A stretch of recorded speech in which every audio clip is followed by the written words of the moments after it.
right. Hello, I'm Brian Schroeder, speaking at Reasonable Faith Adelaide. And this time the subject will be on the historicity of Job. The book of Job in the Bible is one that has resonated with people over thousands of years. Why do the righteous suffer is a question that is fully exemplified in Job, both in the suffering aspect and in the questioning of it. Suffering is central to human experience, so much so that according to Buddha, life is suffering, and the purpose of life is to escape from it. The message of Job, however, is very different to that of Buddha, as are its presuppositions and its conclusions. Job is the story of a good man who undergoes great loss and suffering. In fact, chapter 1 of the book goes to great lengths to demonstrate Job's righteousness and goodness. And certainly, he's a better man than me. And so, of course, the big question is why?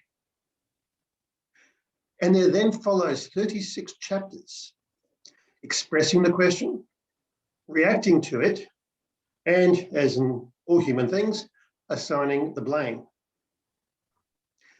And then, surprisingly, there is an actual answer from God, but then it seems to avoid the question completely, and yet somehow seems to satisfy Job.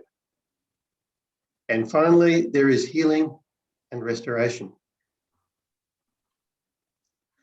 But what are we to make of it? Is it meant to be taken as a record of actual events, of real people? Is it meant to be taken as fictional? Is it meant to be taken as a philosophical masterpiece purely for its philosophical value, with the actual characters irrelevant to the underlying point? Or is it meant to be something else altogether? We really don't know. There is insufficient internal evidence and virtually no external evidence to come to a definite conclusion. Thus, though I do hope to come to a conclusion here, it will only be tentative, just like every other conclusion reached over the years by other commentators. Now, the book and the story of Job was by and large treated as historical by the Jews. Of course, as in everything, there are exceptions. It's also referred to by Ezekiel in the Old Testament and James in the New Testament, as though Job was a real historical person and the events described were real historical events. Plus, there are details and elements given as we read through it that imply real places and real people with real lives. So, how was it written? And unfortunately, this is going to sound a bit like a broken record. We don't know. There is just so very much that we would like to know that we don't. It is presented as though it were real events taking place over the course of months, as public speeches, not private discussions with onlookers, observers, and an audience. Now, you may think that that's public speeches rather than private is a bit surprising, but at the very least, internal to the book of Job itself, we have towards the end someone else popping up who obviously has been there the whole time and listened to the whole lot and wanted to have his say as well. Plus, of course, just a little bit more understanding of the culture of the times makes it almost certain that these were public speeches with observers and an audience and not just private discussion. These speeches were then recorded. But, well, firstly, how do we know they were recorded? We know because we can read them today, so obviously something was recorded. But were they recorded in the form that they were spoken? And is the form that we have it now the form that was recorded? Job and his friends were known for their wisdom. They were leaders, sages worth listening to. And if we consider attitudes to Solomon a little bit later, which we can read about in the Bible, people came from many nations just to listen to Solomon. And so similarly here, people came to listen to Job and his friends. And given that it says early on that the friends sat for 7 days and didn't say anything, obviously, got to tell that with a little bit of interpretation because they obviously had to do one or two things during that time as well. They possibly could have prepared their speeches during that time, but more likely, I think, it would have been turned into verse later from records taken at the time. So the possibility is there that could have been word now what was spoken, but I personally consider that very unlikely. So when and where then was the story set? When was it written? And who by?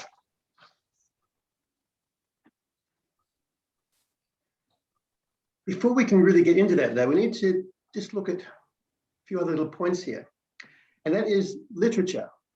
Now, as I said, there are so many things that we do not know, but this is one thing that we do know for sure. The book of Job is a piece of literature and is meant to be taken that way. Just a few quotes here. The book of Job is the Matterhorn of the Old Testament. It is the finest contribution of Semitic genius to the realm of literature. An extraordinary book, unequaled of its kind, towering far away above all the poetry of the world. I call the book of Job one of the finest things ever written. It is the greatest poem in the world's literature. And I'm not sure who those people were or where those quotes came from, but I found that in a book by Francis Ridley on the Old Testament. And there's just a couple of words there to take note of before we go on, and those are the words poem and poetry. Encyclopedia Britannica even calls the book of Job, or says the book of Job is often counted among the masterpieces of world literature. And I mentioned poetry. Hebrew poetry is very different to our type of poetry. They don't have nice little rhymes and even numbers of syllables in lines and things like that. It's very different structure, very different ideas of how poetry works. And I have dipped my toes in the waters of Hebrew poetry just enough to know that there are depths of which I have no idea whatsoever. And to properly appreciate the fullness of what we have in the book of Job requires to properly understand Hebrew poetry and how that works, which is obviously not something to do tonight. But once the conventions of Hebrew poetry are properly recognized, it will be seen as an instrument just as demanding on the intellectual ingenuity of the poet as the most exacting rules of the classicists, and just as pleasing to the taste when some genius brings the rules in subjection to his aims. The writer of Job was such a genius, a Homer for epic quality, a Shakespeare for human and dramatic interest, a Pushkin for mastery of a variety of moods, above all, a Milton for the majesty of his treatment of the highest of all themes, the ways of God with man. This clearly is supposed to be taken as a piece of literature. It is not merely a nice story, or a not so nice story, depending on how you read it. And we can read and appreciate it for what it gives us in this way of literature, just to appreciate the quality of the literature that it is. And various commentators and critics over the years have gone to great efforts to compare the book of Job with other ancient literature, trying to draw similarities and to provide an excuse to claim that it was copied from this or was copied from that or taken from a few other bits and pieces. But aside from the general problem of pain, which is universal to all people, the book of Job appears to be unique. There really is nothing like it. Comparisons with the epic poetry of Greece reveal few, if any, significant points of contact. The religious insights of the book far surpass the conclusions of those Mesopotamians who grappled with the problem of theodicy. So then we come to the setting, the place and time in which it is set. And whether the story of Job is absolute straight out history of what actually happened, whether it is 100% fiction or somewhere in between, it has a setting. It has a place and a time in which it is set. And the first little issue there is that Job's ancestry is not given. We have no indication in the book of Job where he fits into human history. But the very strong implication is that he is not of Israel. He is not from Abraham. He is not related to the ancestry of Abraham, and in fact has no connection whatsoever. And this all by itself makes the book of Job unique in the Bible, which then of course poses the questions: why is it there? And how did it get there? Since everything else in the Bible is somehow related to Abraham. Now, again, to the question of place where it is set, chapter 1 says that Job lived in the land of Uz, U-Z. Where is the land of Uz, or was? And again, that's one of those things that we don't know. There have been a number of suggestions over the years, but by and large, it has boiled down to most likely in one of two places. The first place, you can see my little mouse pointer here, is to the east of Edom, round about above the At. And the second place is a bit further north to the east of Syria, to the east of Damascus. So that is most likely where the book of Job is set. Now, so far as time is concerned, it was set very early, when knowledge and worship of God was still common in the world, and worship of other gods still far from universal. And thus this also implies an early date of writing. Throughout all the speeches in Job, there is absolutely no question about God's existence, or barely even recognition that there possibly could be a question in the minds of some. And note, elsewhere in the Bible, there is clear indication that the writers of those other books were well aware that people doubted the existence of God, or people worshipped other gods. For example, in the book of Psalms, it says, "The fool has said in his heart, there is no God." But in Job, God is treated as a known fact, known by everyone. There is no mention even of gods. And given that the problem of pain, of evil, is used by some people as evidence of the non-existence of God, this is actually quite an interesting point. The book of Job exhibits an extremely well-developed monotheism and concept of God, for a belief that is supposed to have properly formed only in small pockets much later. It's quite a sophisticated theology. And it's not that the story of Job is at pains to show God. In fact, it tends to be oblivious to any other possibility. It portrays for us a culture, the culture in which Job and his counterparts live and move and have their being, that presupposes God at the core of all things. Now, this is not the message of Job, but rather the inadvertent, incidental, unconsidered fundamental assumption, the framework on which society and philosophy or wisdom were built. Job and his friends were aged, as it says in chapter 32, verse 6. They were not young guys. And it also says that after the events here, that Job lived for another 140 years. Now, this is not some huge mythic number, like the 20,000 plus years posited for some kings in some of the ancient king lists. It was one that was thought and considered to be normal age range for people in his time, though still old. Like, for example, Prince Philip died recently at the age of 99. And 99 is considered to be in the normal age range for people these days, but nevertheless old. And at the time the story starts, Job was already a great man. He was wealthy, he was powerful and influential. He had adult children. Thus, we can work out that Job probably lived for roughly 200 to 300 years. And if we compare that then with the genealogies and ages in Genesis leading up to Abraham, we see that Job's life and this story most likely had a good overlap with that of Abraham. And so the story in time setting would be just before and up to the time of Abraham. So we can get that general sort of feel for when it is set.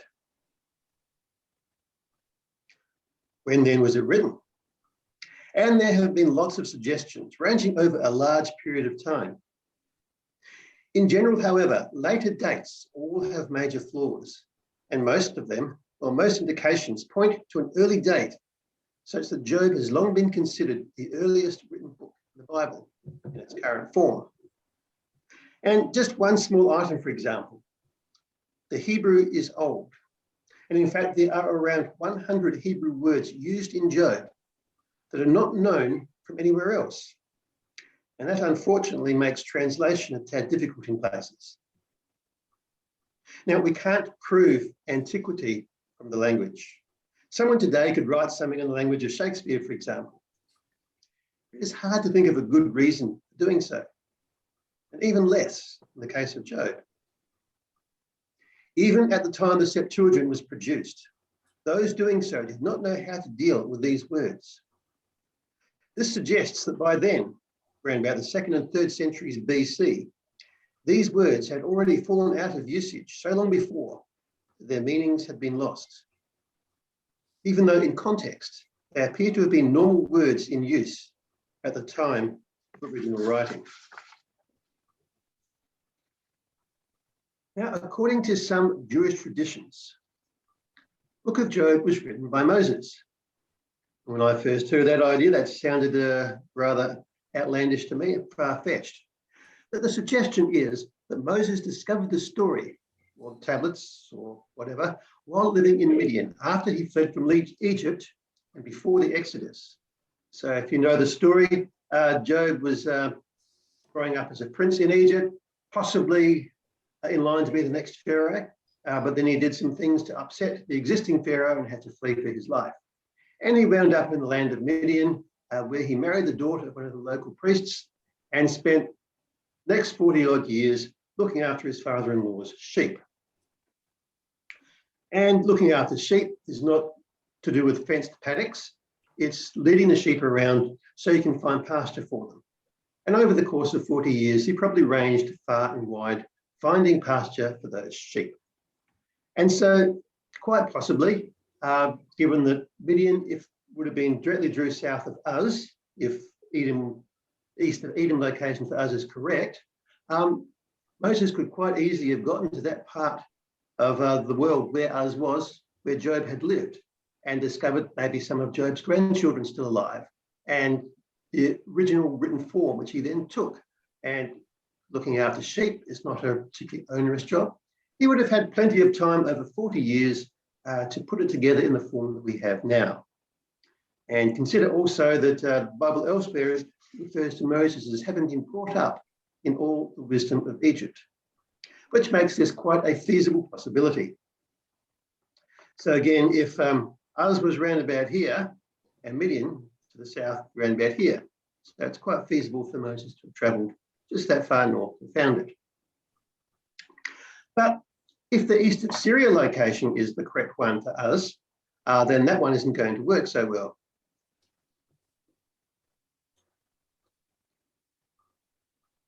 Job could possibly have been known by Abraham. And Abraham could possibly have put together this story of Job as we have it today from records taken by Job and from talking to Job in person, since their ages would most likely have overlapped. And if you think that sounds far-fetched as well, consider Eliezer of Damascus. When we first hear of Abraham in the Bible, God says to Abraham, look, move to the land I'm going to show you, and I will make you a great nation and make your descendants like the sand on the seashore and the stars in the sky. And so Abraham pulled up his roots and took everything he had and moved to the land of Canaan. And then some years later, Abraham went back to God and said, hey, God, you know you promised me I was going to be a great nation and have descendants like the sand on the seashore. Well, I don't have any children. And my heir is Eliezer of Damascus. When I die, he's going to inherit everything. And if you consider that Abraham had with him his nephew Lot, either with him or very close by, nephew whom he regarded highly and thought a lot of, the fact that Eliezer of Damascus was his heir is a very strong pointer to Abraham having a very significant connection with the region around Damascus. And thus Abraham could well have been in that area and heard about Job and travelled to meet Job. Also bear in mind that Abraham lived for roughly 100 years after he moved to Canaan and had plenty of time to travel around and do things in that time. Again, this is pure conjecture, as with any other suggestion for authorship, but it is plausible. And the thing is, we have to account somehow for the adoption of this book of Job and its inclusion in Israelite scripture. And both the Moses and Abraham scenarios would allow for this. Just a little side note here. Chapters 1 and 2 of Job introduce an interesting character referred to as Satan, which is literally translated the adversary. And I imagine a Hebrew at the time reading it would have read the adversary.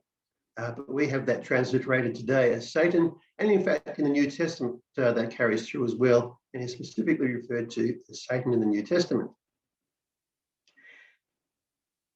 But there is no hint even as to how the author of Job got this information. Any explanation we can provide is conjecture, is speculation. Now, in Jewish and Christian belief, there is a personal devil who is generally referred to as Satan. And he is thought to be a fallen archangel, the pinnacle of God's angelic creation, who decided he wanted to go his own way and do his own thing and be his own God. And then, of course, in the Gospels, Jesus often refers to Satan. And the description in Job is consistent with all that we find elsewhere. But how did this come to be part of the story? Was it a special revelation later to Job or to the author of the book? Was it made up by the author of the book to shed light on the subsequent events to which he was recording? Or is the whole book fiction? If that's the case, then there's no issue with having something like this at the start, because if it's all fiction, then it all fits. Or is there some other explanation? But the thing is, if it is fiction, where did the concept come from? Satan is not explained, merely mentioned, as if readers were expected to know and understand. Ultimately, we don't know. It doesn't say. So decide for yourself. But based on the presentation, on the form of words, and on my understanding of Christianity, it comes across to me as being intended to be read as a record of actual events. And thus, I lean towards some form of revelation. If you don't believe in God, then of course that is nonsense. But if God is, then it makes good sense. Now, throughout Job, we see references to nature, to the world around us, to lions, donkeys, oxen, eagles, snakes, jackals, ostriches, plants, grasses, flowers, trees, rain, snow, thunder and lightning, the hydrological cycle, metallurgy and mineralogy, earthquakes, stars and constellations, sun and moon, and so on. And all of this before we hear from God in chapters 38 to 41, whose speeches are almost exclusively about nature and the universe. And just one small example from Job 26, probably in one of Job's last speeches, where he says that he stretches out the north over the void and hangs the earth on nothing. And it's interesting that he doesn't stand the earth on the backs of 4 elephants, with them standing on turtles and then turtles all the way down. But he hangs the earth on nothing.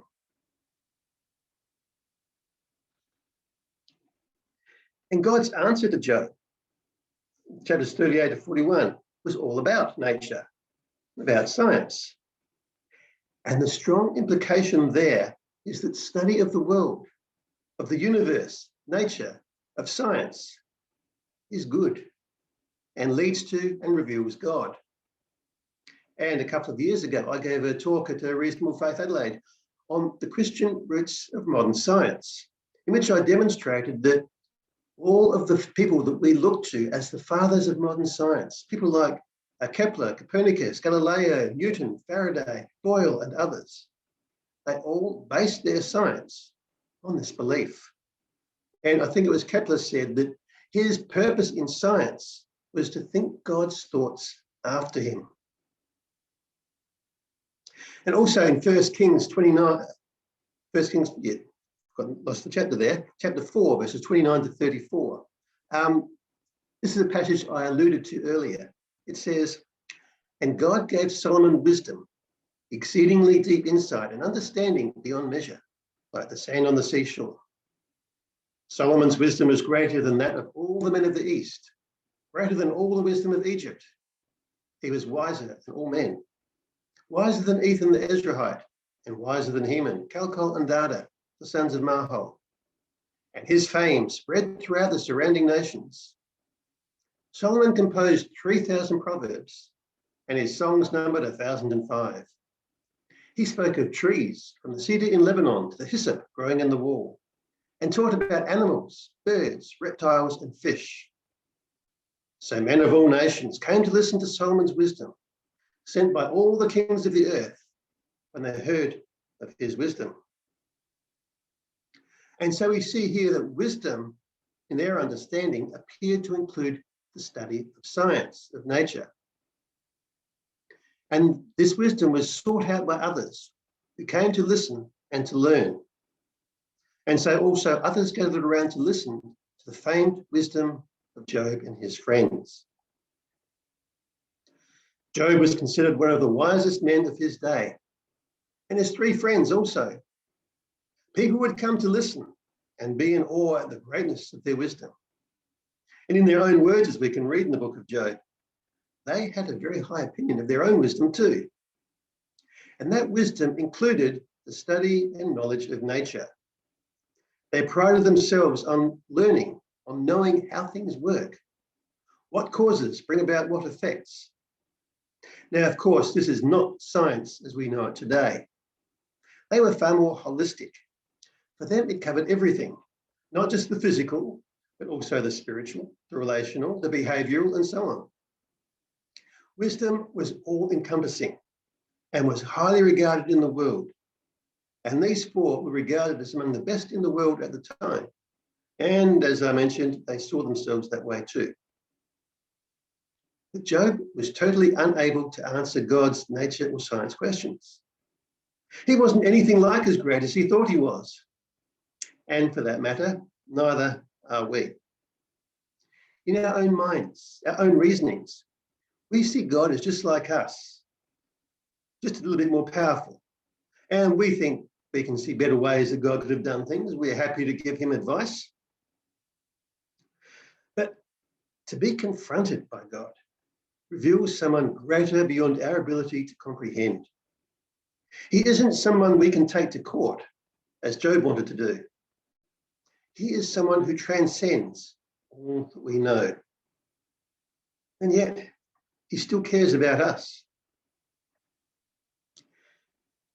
In God's second speech, there were two main speeches there by God, he refers to two creatures, Behemoth and Leviathan. And these are not told in words to excite the imagination or in terms that build in mythology, but in a way that assumes the people involved know the creatures concerned, just as they do the other animals mentioned earlier. It's the same type of wording, the same types of expression. The people at the time were expected to know Behemoth in the same way as donkey. And in the context of Job, they are presented as real animals.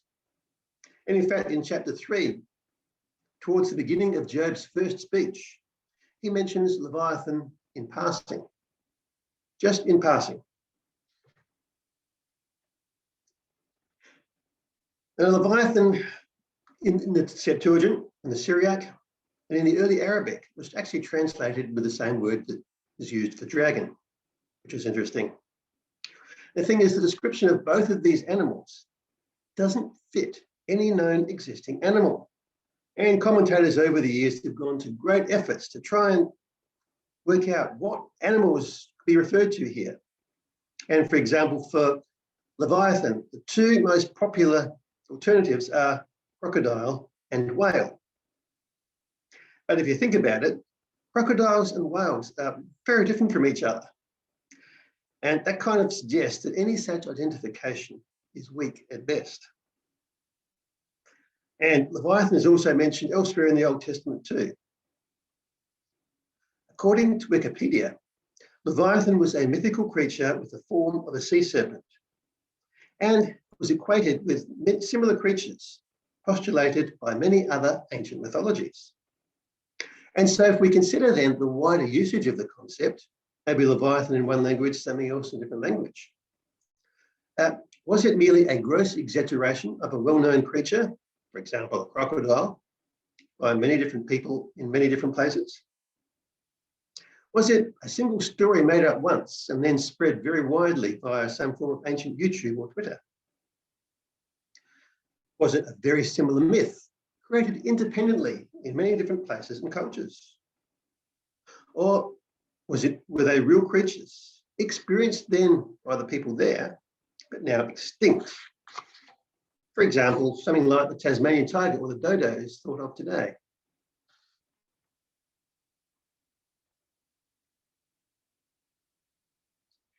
Coming then to the message of Job. And clearly, what confronts us whenever we read this book is the problem of pain. That God's response does not even try to answer Job's questions, let alone ours. How did God's answer Job? Answer the deep questions to which we all want answers? Clearly, it didn't.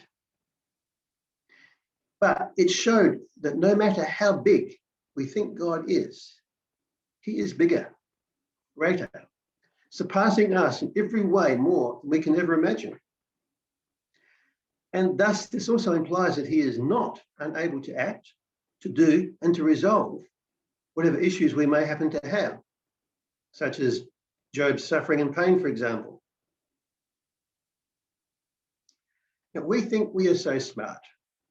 And at our last Reasonable Faith meeting, Tom spoke, and one of the things he showed us was a picture of a helicopter flying on Mars. Now, I don't know about you, but that just the whole thought of that impresses me. It certainly makes me think that humans are smart. Job and his friends thought they were smart too. But God is orders of magnitude, at least, smarter. And despite God's surpassing greatness and transcendence, he still cares about and for individual human beings residing briefly on this speck of dust in a corner of the universe. He will stop to speak with one person and multiple one persons, and even spend time with that one person. God does care. Thus, we have that God is all-powerful, he is loving, he is also all-knowing and all-wise, which then brings us to the answer that God gave Job. The answer is that God does care about what we do and about what happens to us, even when we don't understand. We can trust God when we don't understand. God listens to us and takes our words seriously. And he can take it when we lash out in pain and does not simply take offense and smite us for our impertinence. He is gracious. The why is not answered. Also, as we see in chapters 1 and 2, right at the beginning, God watches us, but not seeking cause to punish, but seeking cause to praise. Have you seen Job? Isn't he good? Was basically God's word at the beginning. And also, as we see from what God said to Job at the end, he listens to our conversations. He is near, not far. God cares about individuals. God wants good for us. And that is what satisfied Job. He was not forgotten. He was listened to. He was important to God. He mattered. And that is its message to us.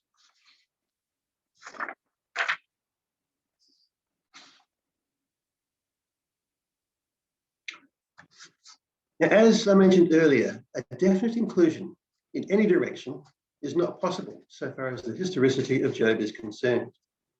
But while the book cannot be regarded as history in the ordinary sense, there seems little reason to doubt the existence of an historical personage behind the narrative who passed through some sort of experience involving suffering, which resulted in a questioning of accepted theological beliefs. On any other basis, it would be simply impossible to explain the virility of the traditions concerning Job in Hebrew life and culture, according to R.K. Harrison. My belief is that the basic story, people and places, are real and historical. The speeches were recorded by onlookers, by Job shortly after, or some other way, and later turned into epic poetry, either by Job himself or by an unknown author who later shaped it into its final form. It was set before and during the time of Abraham, and initial work was written around that time. The finished form was produced not that much later, for example, by Abraham or Moses, and hence is the oldest and earliest book of the Bible as we have it in its present form.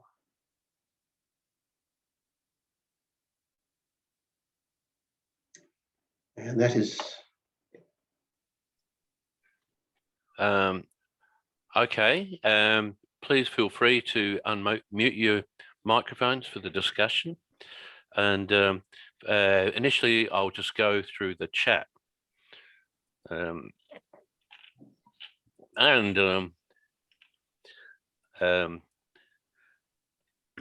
are the initial comments, apart from Joshua mentioning that his kid's upset. But at the beginning, you include several quotations saying how great the story of Job is, and it's a grand work of literature. Personally, I struggle when reading Job. Pardon me. I'm struggling speaking at the moment. So I'm just interested in everybody else's views about what their experience is when reading the book of Job. My view would be that if you look at older literature, older English language literature, in the last century or two, some of the great writers, they're very flowery, they're very extensive, they're very expansive, long-winded arguments, and that was considered normal at the time. And no doubt at the time Job was written, that sort of long-winded argument was normality. I think the modern information overload and the means of having to process information quickly means that our brains look at these things differently. And that, like you, I also find parts of Job somewhat more than a little tedious. long arguments.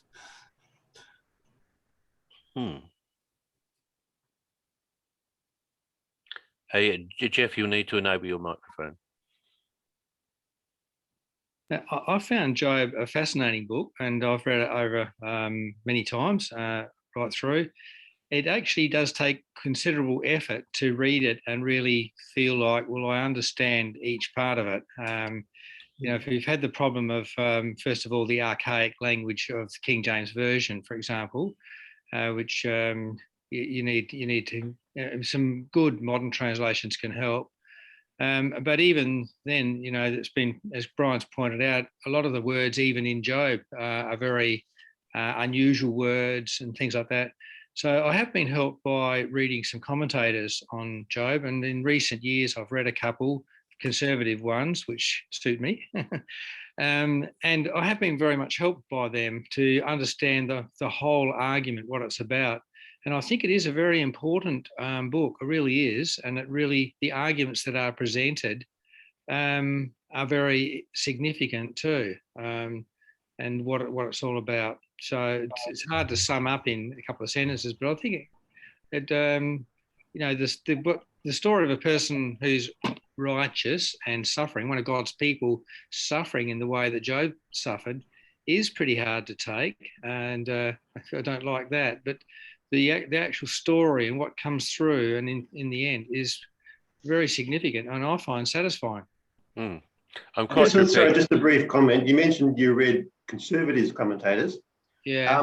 One of the ones I quoted there, the one that had the list of people extolling the virtues of the literary value of Job, the person who wrote that book was a liberal commentator, which I found was interesting as well. Well, I think many people would understand that it's a great piece of literature, and liberals could do that too. But whether they really latch on to the real message of Job and think that that is a good message would be another thing. Look, I think if you read it, and I agree with Jeff, having read some commentators and probably read it quite a few times, I've grown to appreciate it more. Obviously, chapters 1 and 2 are very dramatic. You get a view into heaven that you don't get that hardly anywhere else in the Bible. But then we have his friends, supposed friends, sitting in silence for 7 days, and then gradually their what's the right word? Their inhibitions start to release as they try and persuade him. No, if you do wrong, that's the only reason things are happening to you. So you see this gradual build up, and each trying to bring his own case forward, and it's quite an interesting interplay. But then, of course, you get the great gems that suddenly leap out at you. I know that my Redeemer lives, and on the last day, I shall see him. And you get to that sort of buried in the middle of some other things, and suddenly there's this great flash of lightning, as I guess you'd have to say possibly the very first revelation of the resurrection in the whole Bible. I don't know, someone might correct me here, but that certainly is one of the most earliest and most prominent ones I can think of. So there are great gems throughout. And of course, yes, God's final 2 chapters reminding where we actually sit before him. I think that some of those final chapters are the most important. And when you read that, you kind of get a sense of God's frustration with humanity. You know, who are you to question me, kind of thing. And you get a sense of God's grandeur and God's view of the bigger picture and the bigger significance throughout history and all that. Very stirring stuff towards the end. Thing is, if that is what God's thinking, he's got a very good point. Just moving on, you mentioned at one stage that somebody might have written this on tablets of stone, and I struggle with that too, because it would have taken a long time to chip away on stone to write the whole story. So it suggested that there's probably, considering its length, there was probably a faster way of doing the recording. Yeah, I expect you're correct on that one. There's just something to say at the time to actually cover it quickly, without trying to speculate on various writing methods. Iris, maybe. Stephen responded to me. He says, but if you live 300 to 400 years, you have a lot of time to chip away. That's a good point. Then I made the comment that how did the writer know about the events in heaven described in chapters 1 and 2? Yeah, that's interesting. Yeah, that was one of the things that I mentioned as well. There's just nothing is told us about that one. So all we can do is guess. Like I said, our options basically boil down to either special revelation from God or it's fiction. Well, I've got a different view of that. And I have actually proposed to Kevin a topic that I want to speak to maybe later this year or maybe another time, which will include some of this material from the book of Job. But there's different ways of seeing those first 2 chapters. And it's interesting that the character Satan, which the Hebrew does literally just mean adversary, occurs repeatedly in chapters 1 and 2, and then disappears completely from the rest of the book. I think 2 verse 7 is the last occurrence of the word Satan there. And then immediately following that, Job's second great trial, he has 2 great trials. Immediately following that, you have the arrival of these 3 so-called friends who have come to so-called comfort Job. And if anything, the word adversary would be very appropriate to apply to each of those 3 friends, not the 4th one who appears later on, but the first 3. What is it? Eliphaz, Bildad, and Zophar. Yep. Because they all really quite vehemently in the end accused Job of all sorts of things. And you'd have to say they're adversaries to him, which is Satan. So they seem to very much fit into this Satan's work, And also, when the first 2 chapters, it talks about the sons of God came before God. It's assumed that, well, that means angels. But sons of God is used elsewhere in the Bible, not of angels. So these could be people who are in the worshipping community who come before God, and in their midst, just like wherever you get people of God meeting, there's actually a mixture of people, Jesus said the wheat and the tares grow together, don't they? And that's our experience. They're not separated now. They will be finally, but they're not now. So there could be people in the midst. You can just imagine them. They come in, and these 3 friends would fit this exactly. They say, well, look at Job, it's all right for him, God's hedging him in, and it's the very words that Satan uses in chapters 1 and 2. And no wonder he worships God, because, well, God looks after him. But if God didn't look after him, he wouldn't worship God. Well, and that seems to be the kind of accusation they repeatedly bring to him, that he must have secretly sinned, et cetera, So I think I don't know, I can't define it fully, but there's a relationship between the Satan of chapters 1 and 2 and these 3 so-called comforters. Job calls them miserable comforters, Yeah, I think there is actually something in there. I have never seen it that way before. I think you've got a few good points in that, but there are also other elements that just doesn't fit with it all. So these sons of God, for example, or the 3 friends, didn't go around and cause all the catastrophes that hit Job. No, but Job recognized everything that happened to him as from God. So although this Satan, it appears this Satan, I'm actually telling you stuff I want to bring up later on, but Satan really says to God, it says Satan incited God, which is a funny way of putting it. So it's actually God who brings these things about, not Satan. Yeah, well, God said to Satan, you go and do these things, just don't go any further than limits I'm setting you. Yeah, but at the same time, Job recognizes that everything that happens to him is from the hand of God. And God actually says that later on. God says, after round 1 of the trials, he says, Satan, you incited me to do these things against Job.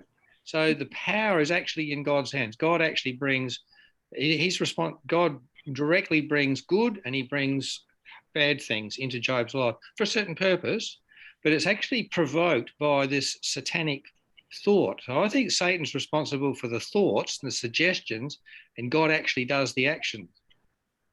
Well, that's hard to comprehend. Is it? Yeah. Why?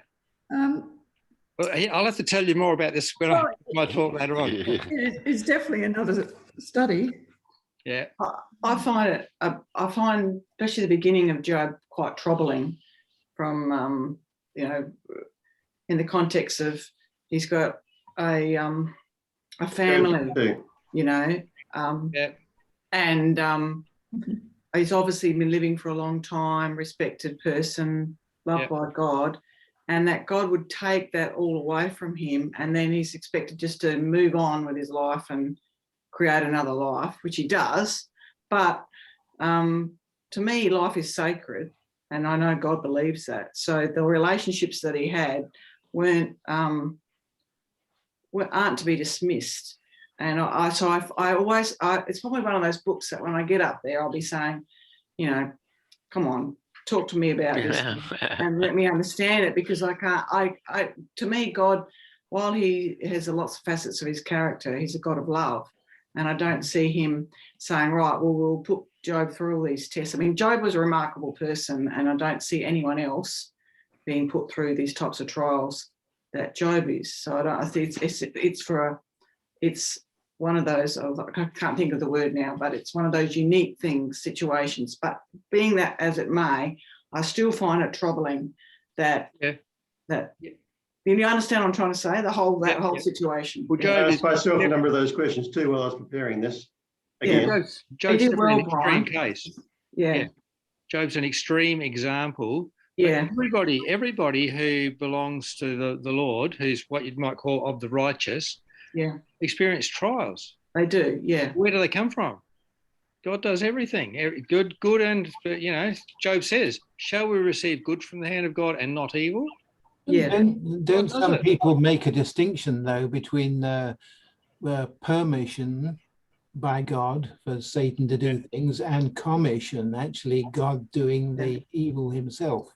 Yes, if it was God doing the evil, I would struggle with that as well. And I wonder whether if it seems as if God is doing the evil rather than allowing Satan to do it, maybe we're just misreading or misinterpreting the scripture. I don't know. I really have to go back to the original text to perhaps sort that out. Well, Job says that God did it, and God himself says he did it. It actually says that in the book of Job. And that's how God, everything that happens in my life, I have trials too. And I know other people have worse trials than I have in health and in finance and relationships and everything, finally death. Everyone has trials. They are all actually for certain, there's a purpose in this. God has purpose in these trials that come upon us. And that's what Job's telling us about. In the end, Job comes out of it a better person. It's still a question as to whether Job is real history or not, but there's a purpose. The whole book of Job is about that there is purpose in suffering and trials. In chapters in chapters 1 and 2, Satan is given permission to strike him. Yeah. But in the latter chapters, God doesn't use Satan as an excuse. And as he says, he takes responsibility for it. So there's kind of an interesting interplay between who did it and ultimate responsibility. Yeah. Well, we're also here trying to say it's either Satan or God, but isn't there a sort of middle ground? Didn't Jesus create a universe and an earth which was kind of morally neutral? The fact that it was Jesus who did it rather than the Father seemed to me to be that was God's way of creating a morally neutral platform, for want of a better word, upon which all these spiritual matters are played out. And in a morally neutral world, volcanoes do happen and floods do happen and disease does happen and so forth. It's not necessarily Satan doing it or God doing it. You have a different perspective of origins than some other people. Some people believe that everything that God created in the beginning was good, or God said at the end of the creation was very good. So it was morally good rather than morally neutral when God first created it. Right, we're getting on to some interesting ground, so let's get off that. Yeah, different topic. And so, Gordon, while you're on the phone, you made the next comment. The long ages, human longevity of Genesis is a characteristic Hebrew literary device, with a purpose. It looks very much as if the 140 plus years of Job is likewise not literal, but is stylistic Hebrew literary device. The story, if not historicity, is consistent with the higher rainfall area for feeding large flocks of the Midian area. Would you like to speak to that, Gordon? Yeah, the first thing. Well, I view something like Job as being a Hebrew narrative. Now, ancient Hebrew narratives are written from a completely different worldview, completely different perspective to what we have at the moment. The Hebrew literary idiom there are many literary idioms, but the primary one is that of telling a story through, or telling a spiritual truth through a story which may be historical, or it may be allegorical, could be parable, poetic, whatever it is. And in Hebrew narrative, the authors are quite happily to sort of shuffle and mix these different aspects of putting a story together. In a sense, it doesn't matter where the story comes from, whether it's literal history or not. What matters is what the parable, if you like, is trying to tell you about God. So I don't think we need to get particularly uptight about whether it's historical or not. It's just a Hebrew literary style which can incorporate all sorts of elements and factors in putting it together. That's the one thing.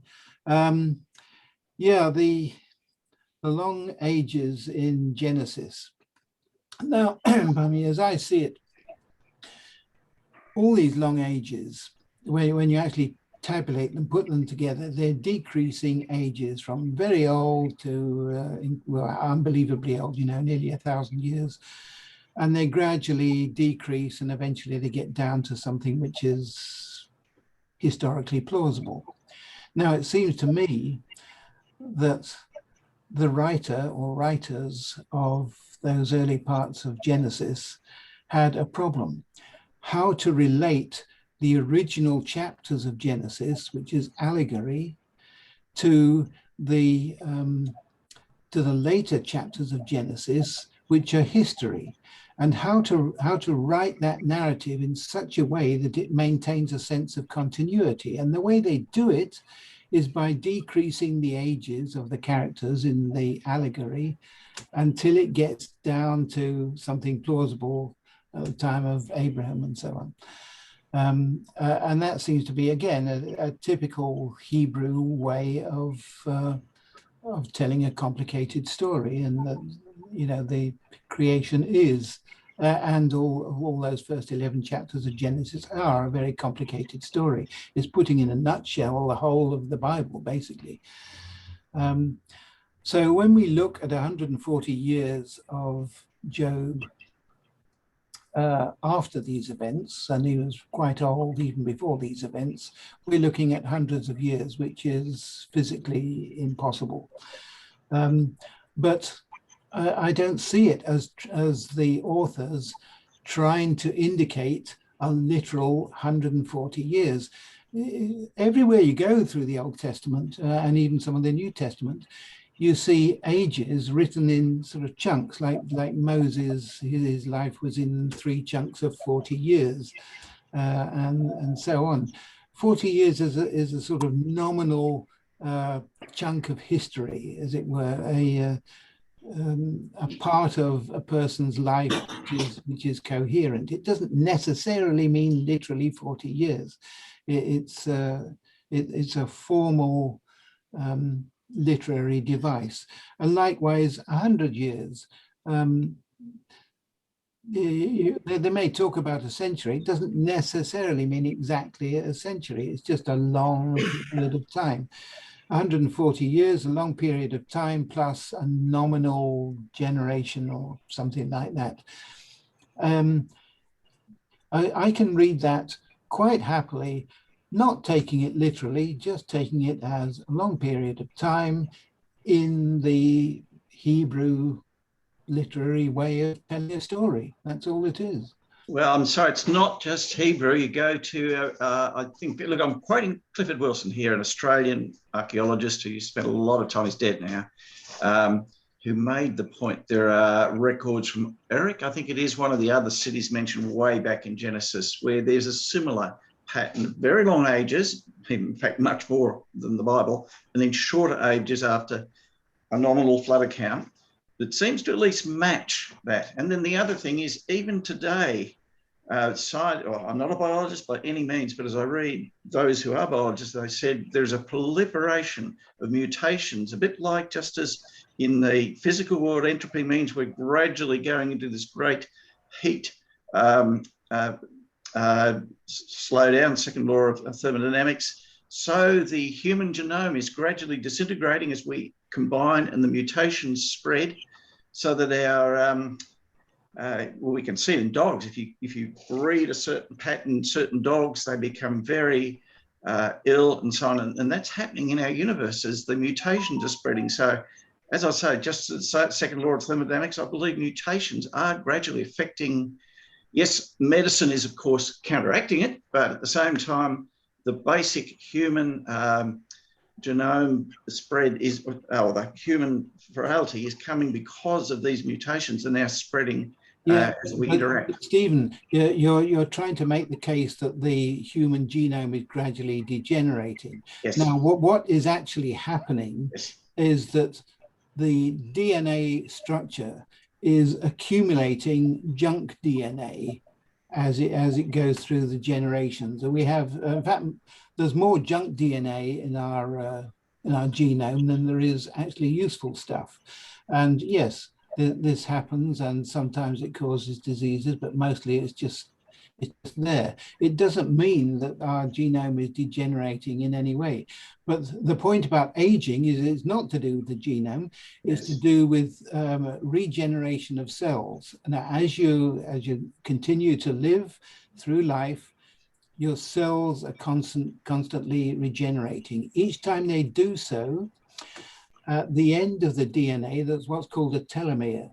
Yes. It's a little sort of knot, as a kind of genetic knot, which at each time the cell regenerates, that telomere gets shorter and shorter and shorter until eventually there's no telomere left. So basically the cell dies, and that's why I'm getting bald and you're getting freckles and all of us are aging. We're all suffering from these dying cells. Now, there's a limit to how much you can go on with letting these cells die, and that limit is round about 120 years. And even that is the very tail end of the bell curve. The idea that you could live hundreds of years more is just biologically impossible. It's absurd. Well, I make the point that the prohibition on near relative marriage is only introduced in the law. Prior to that, probably going way back, Abraham met his half-sister without any prohibitions. It seems that the interaction of near relatives became necessary, or the prohibition became as more of the common mutations now present as each generation. I've been read somewhere, and I think it was from a publicly reviewed paper, that each of us inherits, or rather produces, another 100 mutations to those that we inherited from our forefathers or mothers, whatever. And so we are accumulating mutations all the time. Yes, many of them may not be that bad, but you only get some that are, and gradually our inherited, and as I say, I'll point to some species of dogs where they've been so inbred that you realise that they've got real health problems, because the variety of the ability to miss that recessive gene that might cause problems is no longer there. We've basically got a concentration of too many bad genes in us as we inbreed too much, and I suspect inbreeding is a huge problem, but that's separate from aging. It's not the same thing at all. But I'm saying the mutations that are causing our limits of our age. Yes, I agree, the aging process, but even so, we don't have the same limitations on the mutations that.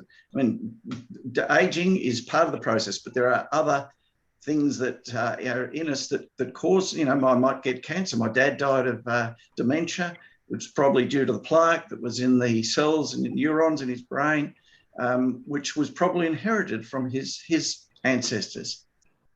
All right, I'd like to move on. Another comment from Gordon. Yes, God shows that he loves us, but in the final chapters of Job, isn't there a sense of God's indignation that we presume to question him?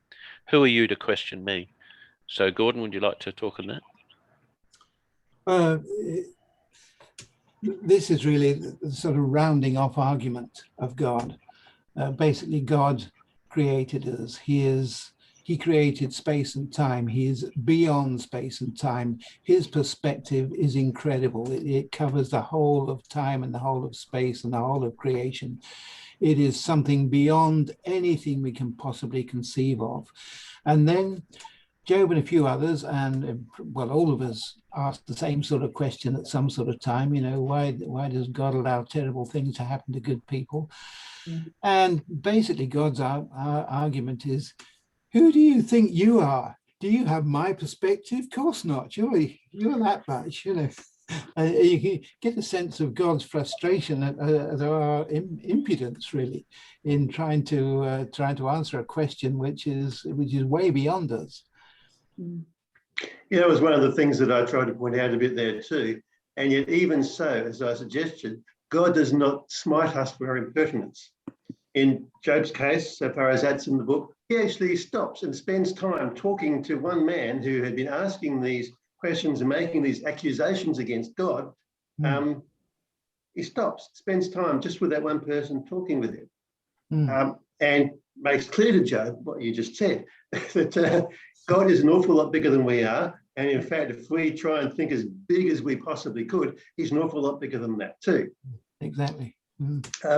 But despite all of that, God seems to think that us individual people, as I pointed out, are dwelling for a very short period of time on a universal scale, on a tiny speck of dust on a universal scale, are important. It's amazing. We are but dust, and yet he loves us. It's incredible. It's amazing. Okie doke, that's the end of the chat comments. So it's open slather now. Feel free from anybody who'd like to ask a question or make a statement. So go for it.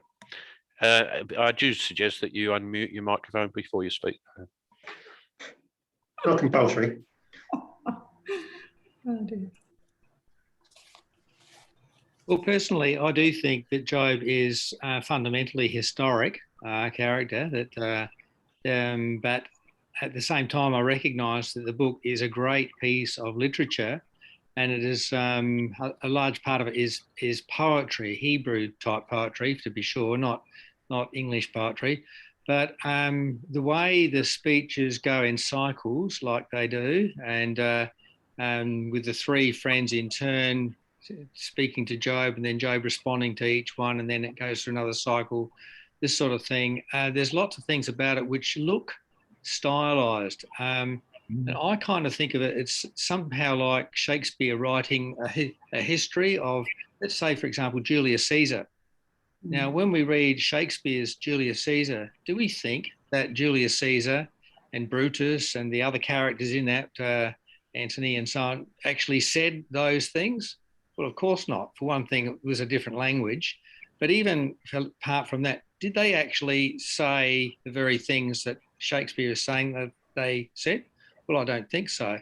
But I think Shakespeare is, as far as he's able, recreating the historical situation of what happened in Caesar's life and the lives of the others around him, so that it fairly represents the thinking of those people and their character and everything. So the essence of Shakespeare's Julius Caesar, his play Julius Caesar, is actually historical. I think it is, but at the same time, it's got huge overlays of poetry and of Shakespeare's imagination and everything. I think the Book of Job's a bit like that. Shakespeare comes across to me as a little bit more of a Hollywood type version than history writer's version. Job comes across as a little bit more of a history writer's version than a Hollywood version. And part of that, I would imagine, is there was a long gap between Julius Caesar and William Shakespeare, whereas the implication is that Job was written a lot more contemporaneously, whatever, with the time there and then. Yeah. But about that bit about it being stylized, just one very small example. In the first couple of chapters, you read about all the things that happened one after the other. And just the way it's done, it's exactly the same pattern all the way through, for each thing one after the other. Just the way it's expressed there is obviously poeticized, shall we say. And all of the speeches in Job were poetry. But even the prose bits at the start and the end, they conform to an overall structure that fits with the whole book of Job as a piece of literature. So it kind of along with the speeches, what we see in the book now, according to my understanding thereof, is that certain things were actually said by people. They were recorded, and those words then turned into verse, so that what we have is an accurate representation of what they said, but not of the words that they used. Yeah, fair enough. There was mention of the possibility of Moses being the author. Yeah, I find that hard to believe, because that's completely out of character with the rest of the Mosaic books. That was my initial thought too. You know, the Exodus and Leviticus and so on is just replete with geographic and historic references, whereas there's nothing of that in Job. So that doesn't seem to match. But it seems to me that the most likely origin of this could be some godly people got together, and they maybe had some tragedy to deal with, and they nutted out all the arguments for and against why this happened and so forth. And they may have put together some arguments and then thought, this is important. This is something we need to actually record, and they must have worked on it. You can see they worked on it because it is so carefully crafted. It's got a really good, tight structure to the whole book. This has been very, very carefully edited by whoever the authors were. So it could well have had some historical basis, but then it's been embroidered with maybe Hebrew tradition and the Hebrew literary way of presenting a theological argument. I would say it's too coherent to be written by a committee. So if something's very coherent, then usually it's written by an individual. Interesting, yeah. You could have brainstormed the ideas though, Kevin, and then some wonderful person with a lot of imagination and craft. Yeah, that makes sense. You can brainstorm, but then it takes one person to write something that's coherent to embody the discussion. Yeah, there have been a lot of theories over the years. That probably comes reasonably close to some of them. It is theoretically possible the whole thing is a work of fiction. Clearly, it could well have been inspired by something that happened, because I think most people who have not experienced something are at least very well aware of situations of great suffering that has left them really wondering. I know I've experienced things in my life and my family that have left me really wondering at times. But overall, just the way it comes across and the way it's all done, the form of words, the fact that it is included in the Jewish scriptures as they had them, the fact of the things that were not there, kind of leads me again eventually to the conclusion that I personally believe that it was real things that actually happened. But again, there's no proof in any direction. It's quite convincing.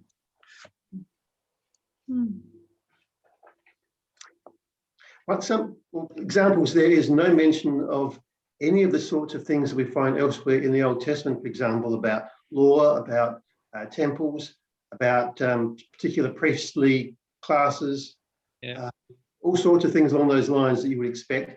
And one of the things that I brought out, there was no mention even of the possibility of other gods, which is extremely surprising, given, again, like I said, other parts of the Old Testament very obviously expose other gods, even if only to say they don't exist. But if the origin of this was in fact in some way like Midian, where Moses grew up and took his flocks for 40 years to and fro and knew the area very well, who was it? the priest of Midian, what was his name? That's right. Jethro. Jethro, or yeah. He seems to have been sort of at least okay with the idea of a monotheistic God, Yes. even though he wasn't in any way or part of Israel. Well, Israel didn't even exist then. So a monotheistic argument from that part of the world seems entirely plausible to me. Monotheistic, yes, but not totally ignoring the concept that some other people somewhere may consider that there's more than one God. Well, you'd hardly find a setting in the Bible where, at any stage, where that wasn't the case. I mean, you look back in the Genesis record to Abraham's time, and before that, there was polytheism everywhere, wasn't there? That's what we read back, but not necessarily so. Again, Gordon's going to say that was pure allegory and myth, but the period before the flood, you will notice that whether they are good and godly or evil and wicked, there does not seem to be any suggestion of other gods. Yeah, okay. I was thinking of from Genesis 12 onwards, the seed of Abraham and ever thereafter, they're setting in Egypt, with the time of Moses and everything. There's a multiplicity of gods with all those peoples, There is, but also if you again read stories of Abraham and Isaac, Abraham trips off to Egypt at one stage and tells everyone that his wife Sarah is actually his sister. And Pharaoh thinks, oh, she's pretty good looking. I'm going to take her for one of my wives. And then God appears to him in a dream, and he doesn't have any doubt. He understands fully that it's God. Yeah. So there's that knowledge, even if he had other gods at the time that he worshipped, there was still very much that understanding of God. And similarly, when Isaac went to Abimelech with the Philistines, the same sort of thing happened. Yeah. Again, they understood God. Mm. So the polytheism is something that appeared to grow rather than shrink. Yes, well, Hebrew, and I forget which of the ancient writings that interprets the Bible, it might just be an apocryphal story, but they say that initially after the flood, obviously the people spread out and you got to Shinar, and it was Nimrod who first started obviously to build cities and empires, and then started to worship the heavenly beings, so that idolatry started there. And that was one of the reasons that Abraham left where he was because he started to argue with Nimrod. Now, it's an apocryphal story. The Jewish tradition has it, but it certainly rings true with what you're saying. Yes, men did believe in one God. Nimrod, though, got ahead of himself and started to worship the sun. That's why so many of the Mesopotamian ziggurats are so carefully aligned with the stars and so on, that they certainly observed the heavenly beings. And apparently, and again, it's just a conjecture by, or maybe not in the Bible anyway, that it was Nimrod who led the world astray.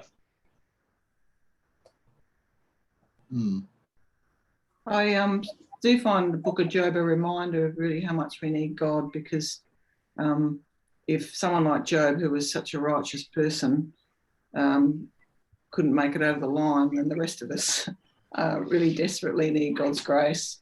That for me, that's the real meaning of it, that we really all need God and his grace in order to he gives us his righteousness, and which is, I suppose, to me, what the Book of Job really is, one of the parts of it that it tells. Yeah, and he is the rock that we can rely on to get us through all these terrible circumstances when they arise.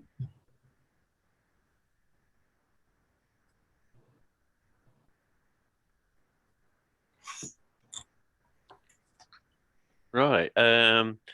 Trevor, I think you said you've done a fair bit of study on the Book of Job, and you might be able to contribute something.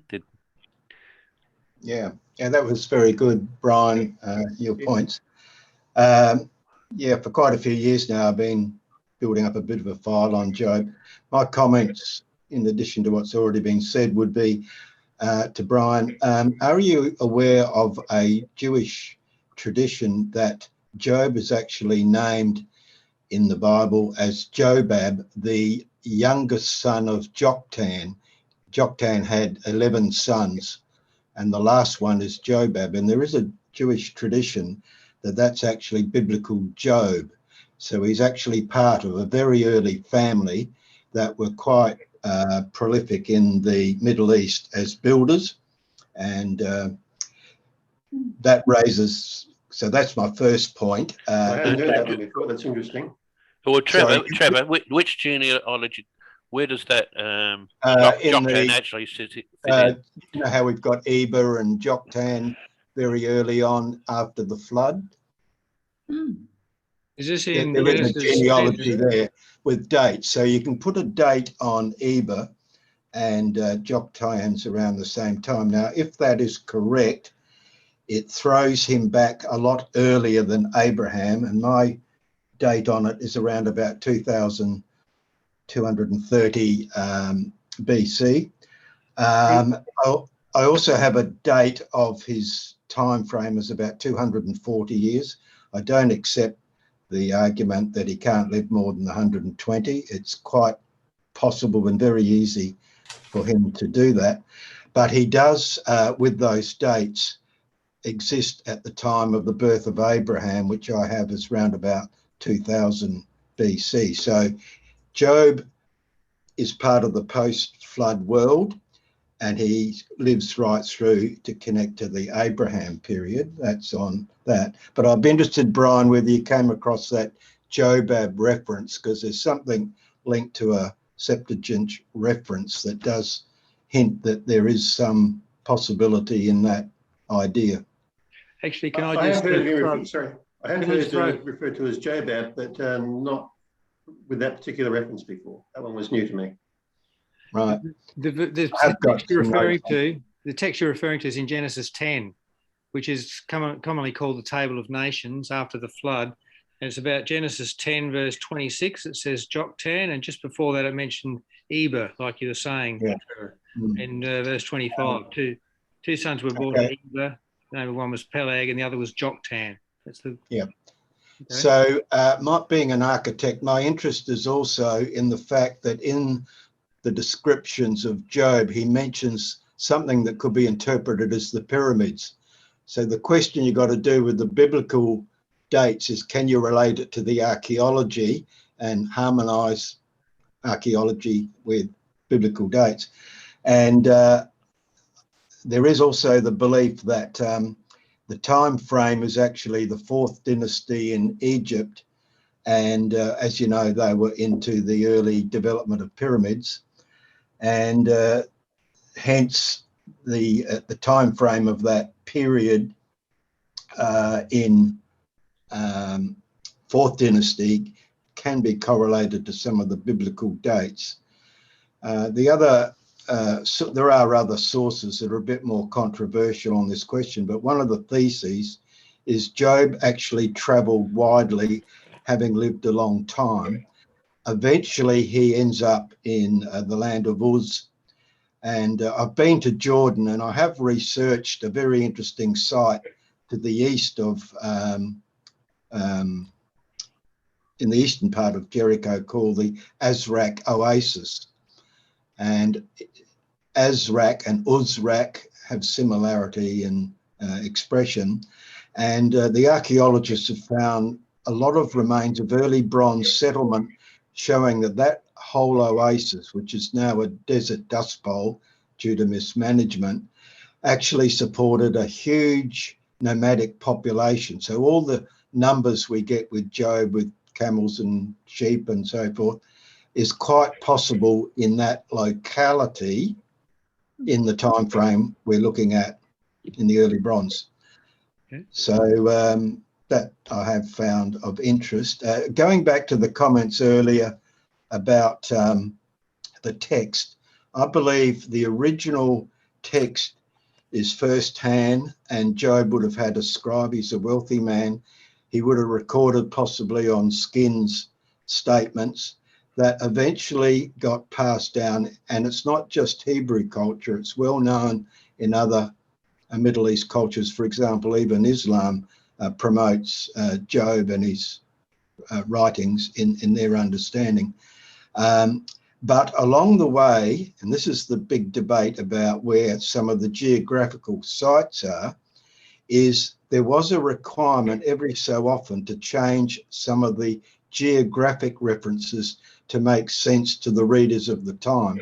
And one thesis is that Solomon, for example, being a very learned man, actually modified some of Job's original geographic words, which by the time of Solomon had changed. So to make sense, he inserts the geography, but the basic text is reliable.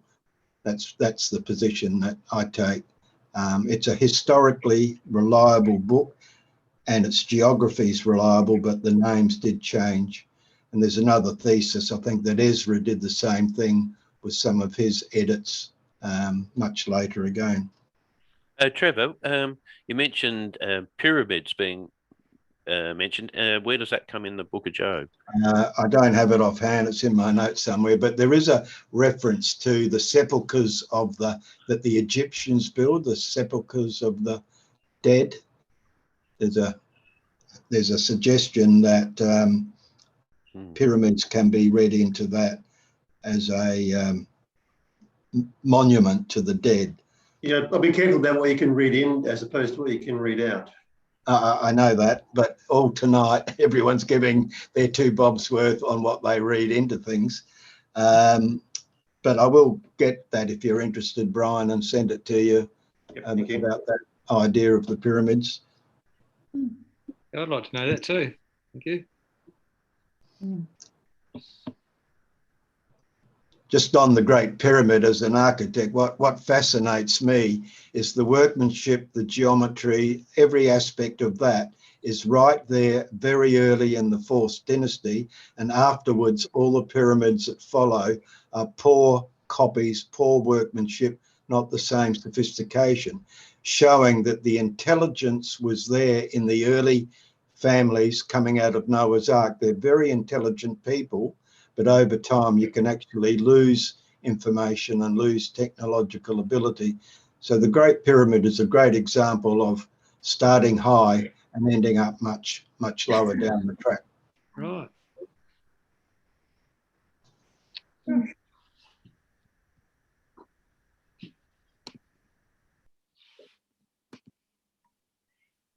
We're all done, are we? Has Leonard got anything to add? What is his take on Job? Leonard Long, Yeah. you were asked. Have you got anything to say? Well, I did a philosophical study of the Book of Job before, during, and after doing my philosophy degree. And that's such a different analysis. I might offer that as a talk for next year. I think chapter 3, Job's first speech, everyone treats as an introduction to the discussion that follows, whereas I say that that is the central chapter of the whole book, in which Job undoes the theology of Genesis 1. And when God turns up, he ignores all the chatter and he goes back and answers chapter 3, Job's first speech, by widening the theology of creation. Yeah, that sounds like a process for a long talk. Yes. And the other part that I do in my discussion of my analysis of it is that I combine the 3 so-called friends as a single attack on Job. First, he's had the trial of riches. Don't make me rich or I'll forget you. Don't make me poor or I'll abuse you. Then he has the trial of the destruction of all of his belongings. Then the attack on his body, and the 3 friends turn up and they attack his beliefs. And that is a complete attack on a person. And he acts then as a symbol, whether he's a real person or not, he acts as a symbol of all the possible attacks on us human beings in every area.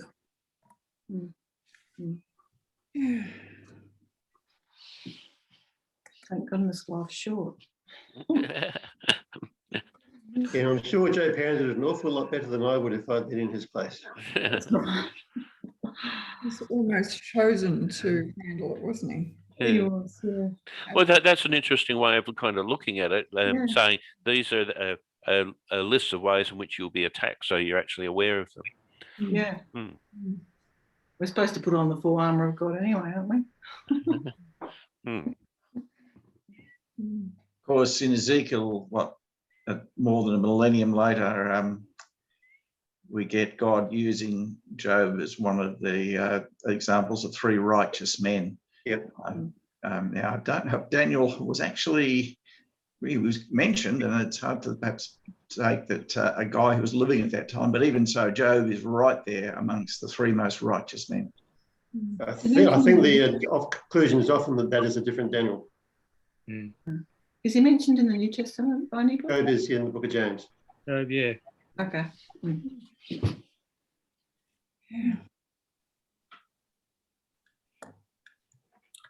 Okie doke. At this point, I might stop the recording and